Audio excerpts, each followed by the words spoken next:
All right, guys, what a treat. Our next guest is one of the most fun guys on the UFC roster, currently ranked number 4 in the currently crazy land known as the UFC's lightweight division. He's the Iron Sheik of MMA, selling houses and making everybody humble. Raging Ally Iaquinta, welcome back to Submission Ready. How are you today, man? All right, that's quite the intro. I appreciate it, man. I'm doing good. What can we say? A special intro for a special guy. We got to say, these are crazy times we're living in right now. Our lightweight has never really been more stacked, but also never been more confusing. What's it like to be a lightweight in the UFC right now? It's definitely confusing if you think about it. I'm just focused on other things right now. I'm worried about training, worried about real estate, and if I get a fight, I get a fight. If not, I'm happy doing what I'm doing. So I'm not too worried about it. Well, yeah, because there's obviously a lot to unpack this past week. A lot of crazy things happened, namely surrounding you. You, along with Dustin Poirier, were tweeting out that you wanted your UFC release. What exactly happened there? I just got a little crazy at the airport. Had a couple of drinks, and I got on Twitter and I see that he's complaining and whatever. So I'm just like, dude, it's very easy. Let's just fight each other. But he held out, and I guess whatever happened with Tony, he didn't take the fight. So it's Max and Dustin now.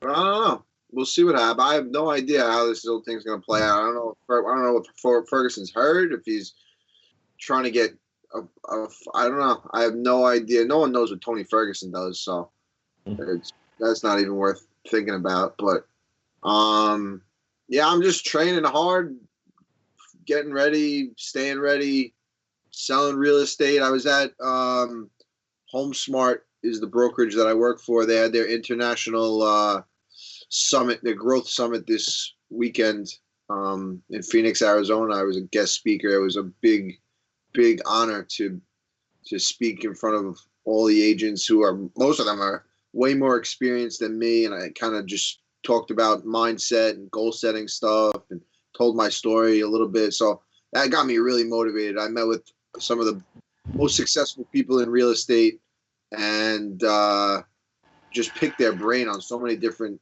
topics. Bringing all this stuff back home refocused me. And it's kind of a good time because there's really nothing going on with the lightweight division. I don't know where I'm at. I've been told plenty of times that they were gonna have something lined up for me, and then I hear through Twitter that the matchups they were looking for are now other fights. So I'm just focused on myself. I'm not stressing about it. Unless I go to the airport and have a few drinks, then I start stressing about it. I was going to ask, did the UFC want to make that Dustin fight? Was it something just sort of between you and Dustin that you guys were trying to set up, or did they actually come to you and were like, hey, Al, we want to do this fight?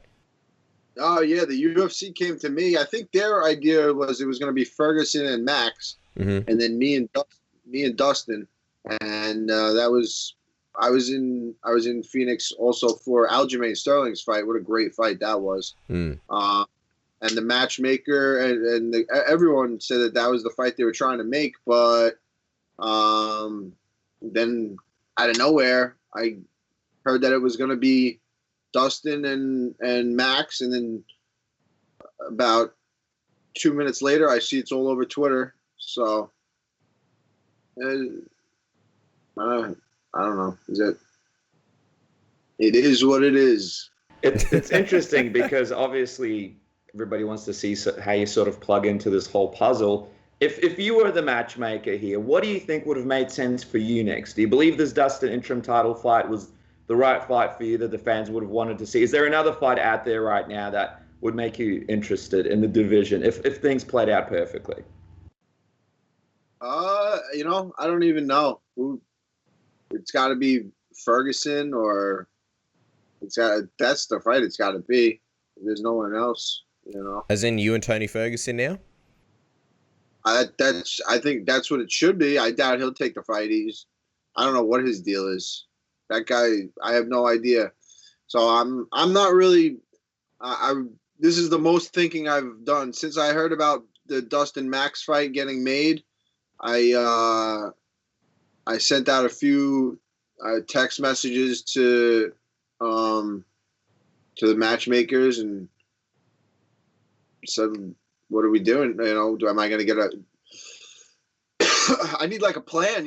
When you want me to fight, where you want me to fight, kind of like structure the next couple weeks and months of my life and kind of get things. Because if you're going to come to me with like 4 weeks left and ask me to take a fight, it's not the way it's really done, and it started to seem like that's the way it's becoming. Just they're scrambling for fights. They need fights are falling off, and they have a million cards lined up.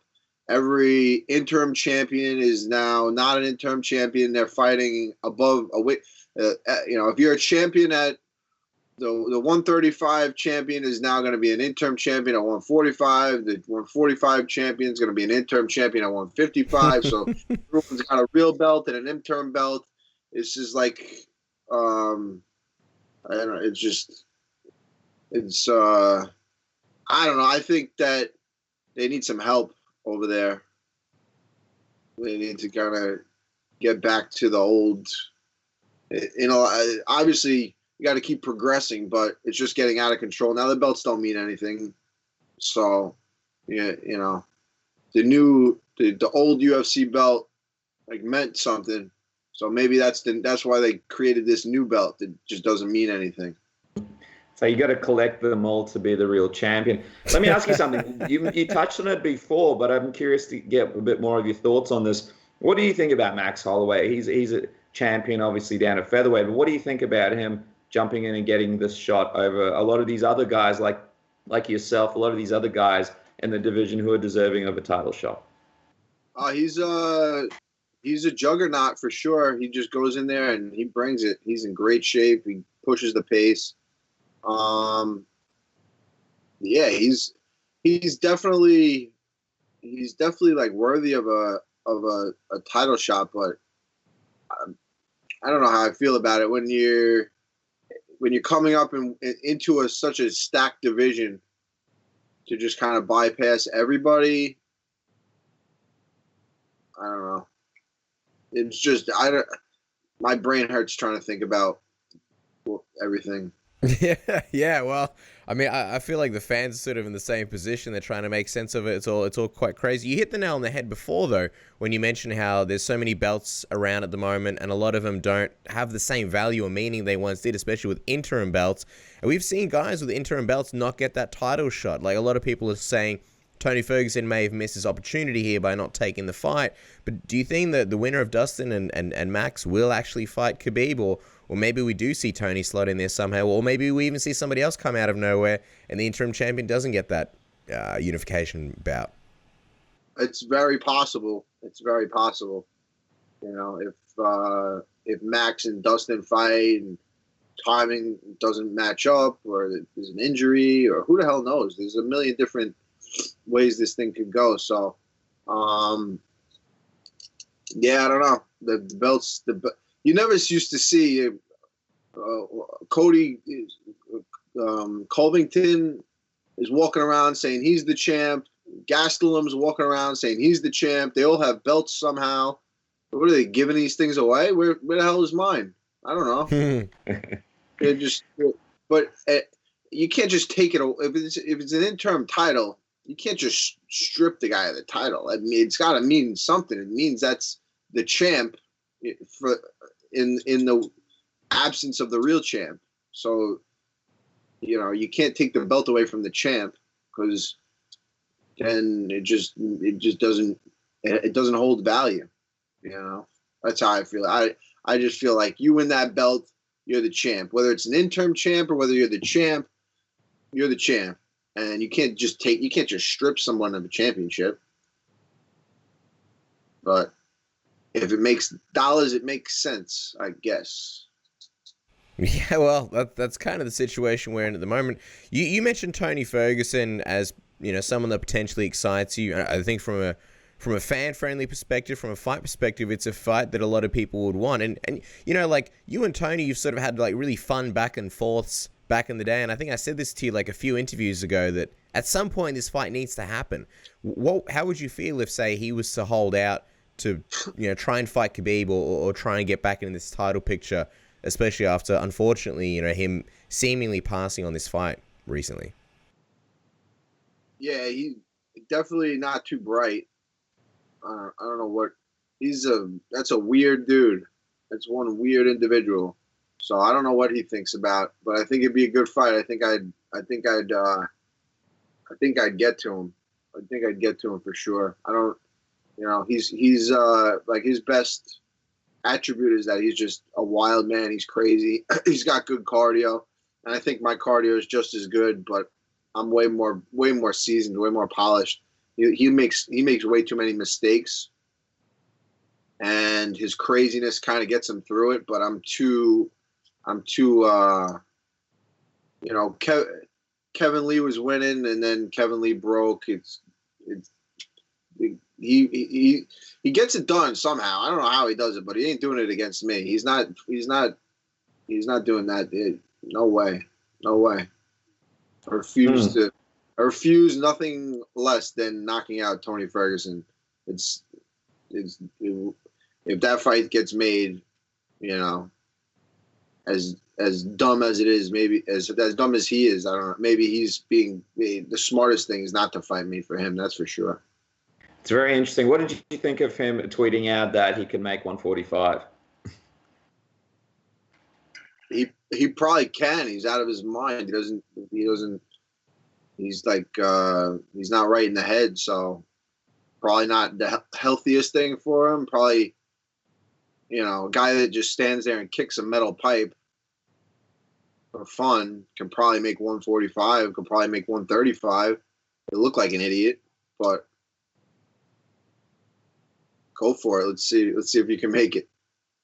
What's sort of the time frame for you, Al? I know at the very start of the interview you kind of mentioned that you're not really focusing too much on fighting. Your training, you've got your real estate business. Do you think we may see you sort of anytime soon if the matchmakers can offer you something decent, as long as they don't give you that 4 weeks ridiculous short notice? Yeah. No, the end of April, beginning of May. I think May is probably the best option. I think May would be great. So we'll see what happens.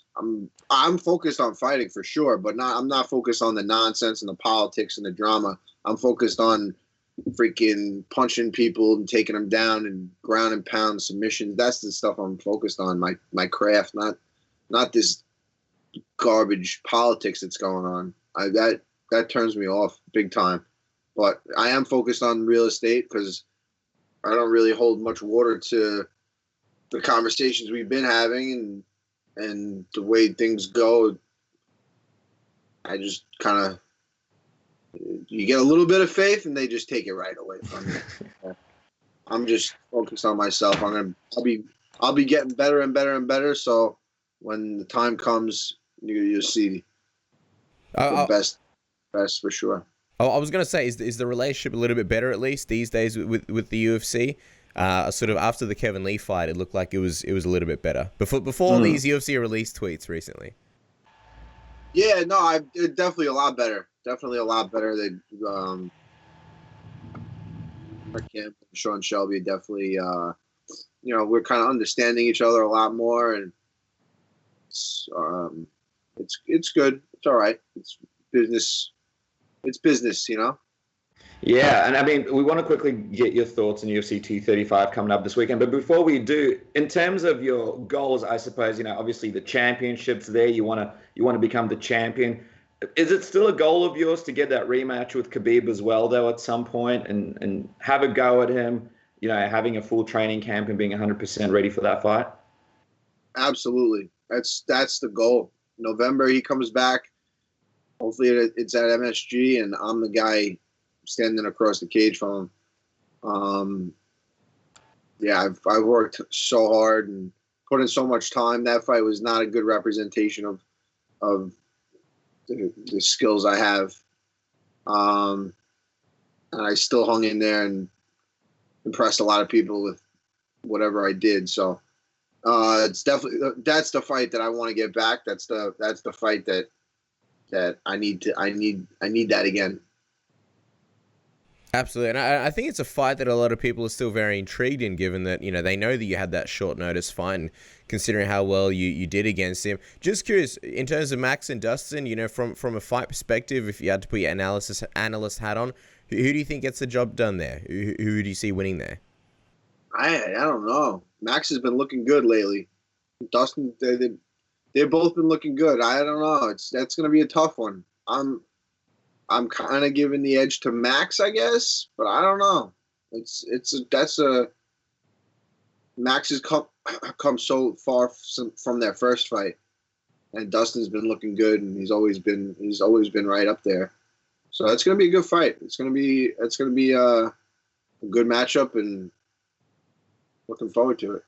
All right. Well, as we wrap up, UFC 235 just around the corner. Just quickly, Al, is there a fight that you're looking forward to? There's some fun ones. Ben Askren making his UFC debut. We've got Tyron Woodley versus Usman, which should be a very close and interesting fight. And even Anthony Smith trying to pull off a massive upset and beat John Jones. Is there anything that you're looking forward to this weekend from the fights? And do you have a crazy prediction from us or anything that you think might happen that you want to sort of let us know about here on Submission Radio? I don't know. I think that Askren Robbie Lawler fight's going to be that's a really interesting fight to me. Yeah. I don't know if Askren's fought anybody to the level of Robbie Lawler yet in his career. Robbie's a good defensive wrestler, brawler, and he's a dog, man. He'll fight to the end. So I'm looking forward to that one a lot. John Jones is obviously a huge favorite. I think he comes in with all the confidence in the world and coming back just fought. And he's been having huge layoffs and time off, so I think getting right back in there is definitely going to benefit him. But Anthony Smith is always he's got a bunch of finishes. I think he's got more finishes in his career than John Jones has fights. So that's an interesting little stat right there. Gives you a little hope, Look at that. Yeah. Dropping the facts. I saw that on like Instagram today, and I was like, it kind of ups the he has more finishes than John Jones has fights. If you can finish somebody, finishing, that's the way he's going to have to get it done, Keith. I'm curious. How much of a factor do you think that is? How much do you think that sort of helps Anthony Smith? Because I guess when you think about John Jones, right? Like maybe hasn't had as many fights, but he's had so many fights on such big stages, and he's fought such high level competition as well. Do you think it gives Anthony Smith a sort of big advantage of in this fight to have that many finishes? I don't know if it gives him a big advantage. It definitely sounds better than if he didn't have a lot of finishes. John Jones, he just seems to be just a level above everybody. So, but everyone's human, and if you can finish somebody, if you're a finisher, I think that's the way he's going to get it done against John Jones. The odds are I'm guessing that it's more likely he finishes John Jones to win than wins a decision. So we'll see what happens. I'm looking forward to it. I love that underdog story. He comes in, he shows that, puts on a performance. He can put on a performance of a lifetime and make history. So it's going to be a great night of fights. Well, we can't wait, and we can't wait to see what happens with you next, Al. Thank you so much for coming onto the program, guys. Check him out on Twitter and Instagram at Al Iaquinta. Of course, HomeKnockout.com is the place to go for all your real estate column on 833-home-smart. Check it out right now. Grab a home from a future champion. Al, thank you so much for joining us on the program. Have a great weekend, and we'll see if any of these predictions come true. You too, guys. Thank you. I appreciate it.